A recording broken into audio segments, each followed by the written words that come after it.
দিনাজপুরে হিলির খত্রা মাধবপাড়া ইউনিয়নে আগাম আলুর অস্থায়ী হাট কৃষকের জনপ্রিয় হয়ে উঠেছে। উৎপাদিত আলু ন্যায্য মূল্য নিশ্চিত হওয়ায় খুশি থাকেন কৃষক। এক দশক ধরে বসেছে প্রায় 2 মাসের অস্থায়ী পাইকারি আলুর হাট।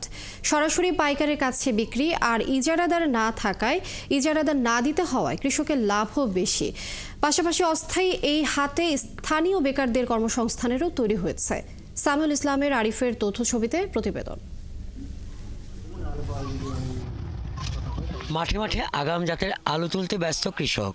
রবি মৌসুমে সীমান্তবর্তী দিনাজপুরের হিলিতে এই আগাম আলুর চাষ করেন তারা বেশি দামের আশায়। সেপ্টেম্বরে রোপণ করা আলু ওঠানো হয় মধ্য নভেম্বরে।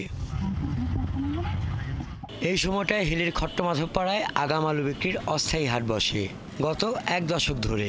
এবারও ব্যতিক্রম হয়নি। সেখানে পাইকারদের কাছে সরাসরি আলু বিক্রি করেন কৃষক, মধ্যস্বত্বভোগী ছাড়াই। এই হাটে নেই কোনো ইজারাদার, তাই দিতে হয় না ইজারার টাকাও। 1 বিঘা মাটি আলু লাগালে 50,000 টাকা, 60,000, 40,000 পর্যন্ত খরচ হয়। 1 লাখ থেকে 1,10,000-20,000 টাকার মতো বিক্রি হবে। তাতে আমাদের কৃষকেরা সবাই খুশি। আলুর দাম মোটামুটি এবার অন্যান্য বছরের চেয়ে ভালো, যেমন 2500-2400 টাকা মন আলু বিক্রি হচ্ছে এখানে। আলুর মান ভালো হয় আশেপাশের বিভিন্ন জেলা থেকে পাইকাররা আসছেন এই হাটে। প্রতিদিন 1,500 থেকে 2,000 মন আলু বিক্রি হয় এখানে। 10 থেকে 15 ট্রাক আলু যায় দেশের বিভিন্ন এলাকায়। চাঁপাইনবাবগঞ্জ থেকে ট্রাক নিয়ে আলু নিতে আসছি। এই সময় আলুর বাজারটা এখানে ভালো। নতুন বাজারের আলু প্রথম অবস্থায় পাওয়া যায়। আমরা 100-150 বস্তা করে আলু কিনি। সর্বপ্রথম কিনলাম 2500 টাকা, পরে কিনলাম আমরা 2400-2300 টাকা। এখানকার আলুর মান ভালো, তাই এখানে আসি আলু কেনার জন্য। নভেম্বরের দ্বিতীয় সপ্তাহ থেকে চালু এই অস্থায়ী হাট চলতে জানুয়ারির 15 তারিখ পর্যন্ত, যেখানে 15 থেকে 20 কোটি টাকার আলু বিক্রির আশা করছেন আড়তদাররা।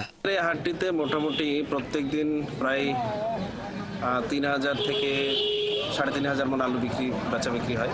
আলুর দাম বেশি হওয়ায় এই উপজেলায় আগাম আলু চাষে আরো কৃষক আগ্রহী হয়ে উঠছেন বলে জানান উপজেলা কৃষি কর্মকর্তা।